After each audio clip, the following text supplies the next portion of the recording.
right, so now if we put all this together, if you derive your identity from purpose, spirit, whatever you want to call that, that identity dictates what you are able to believe. Okay? It's very important to understand this. Your beliefs are controlled by who you are, not the other way around.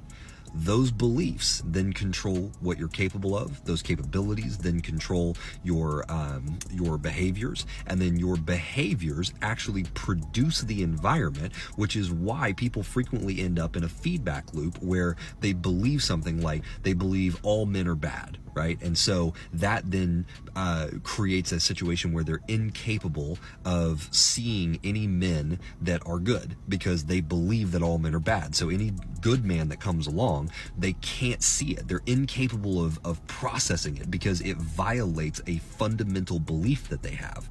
And so then as a result of that, their behaviors become treating all men like they're bad, which then produces an environment where they're either surrounded by men who are bad because they're looking for things to validate their belief, or they find men who might have been good men, but because of the way they treat them, they actually end up being bad or treating them poorly, which then becomes the self-eating ice cream cone that most people stay within.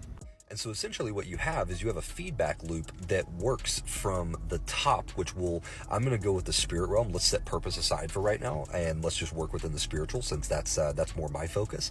So let's assume that you have a spiritual realm. That spiritual realm, we are deriving an identity from that spiritual realm.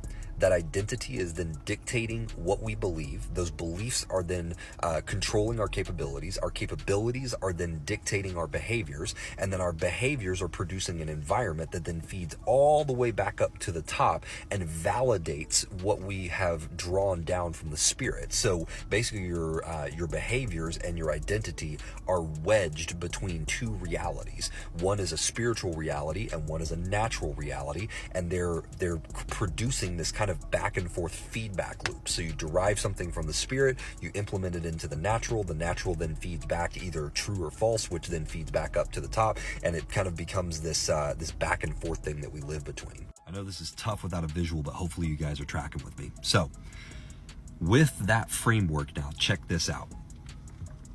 Without God, you're conscious of your standing within the spiritual world, which is condemned. Because without Jesus, we are separated from God. And so we are conscious of our condemnation. And so our identity becomes an identity of a condemned person, which causes us to believe all manner of lies about ourselves, which then controls our capabilities and then produces behaviors that lead to death.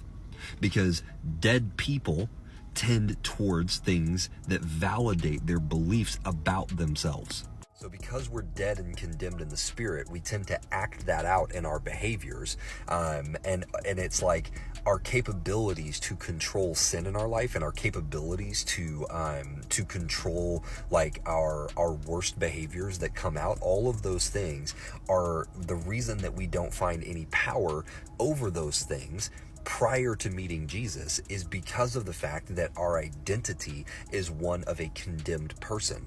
So we don't have an identity that is capable of overthrowing the sinful behaviors in our life, because those behaviors are being controlled by an identity of a condemned person. However, when we meet Jesus and we are born again, there is a new identity that is born in the Spirit.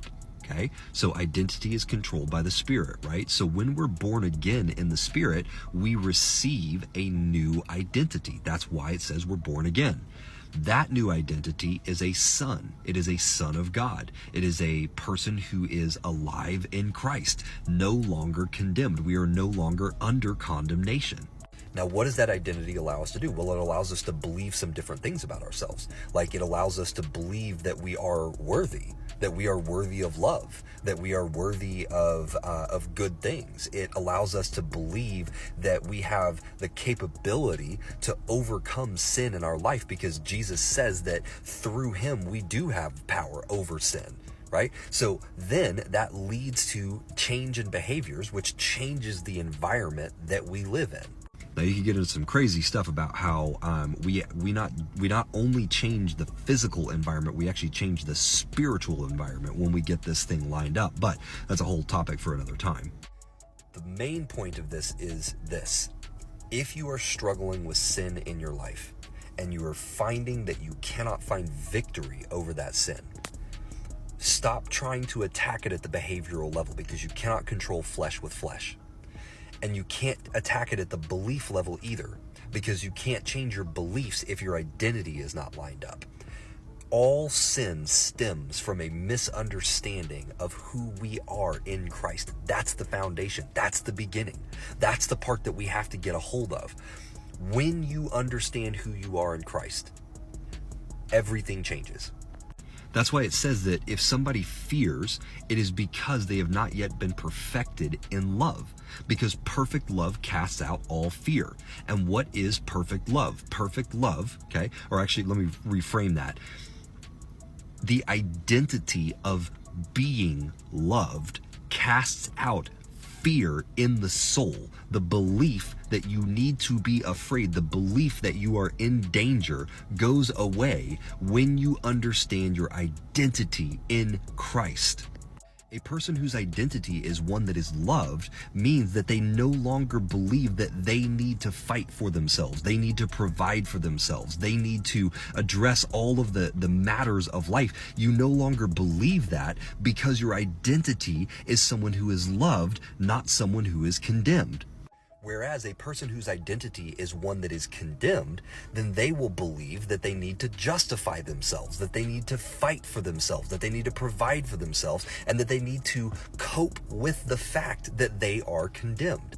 That's why so many people find themselves caught up in cycles of sin, because they're not coping with the environment and the circumstances of their life. They're coping with the fact that in their soul, they have an identity of a condemned person, and they are coping with the fact that they have condemnation as their future.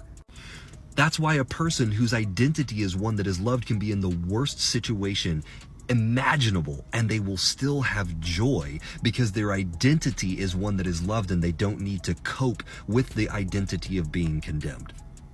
I know that was a lot of information and probably somewhat complicated the way I just presented that, so I'll probably do a more robust breakdown on this at some point. But God, I hope that helps some of you guys, because if you can get your mind around this, it changes everything.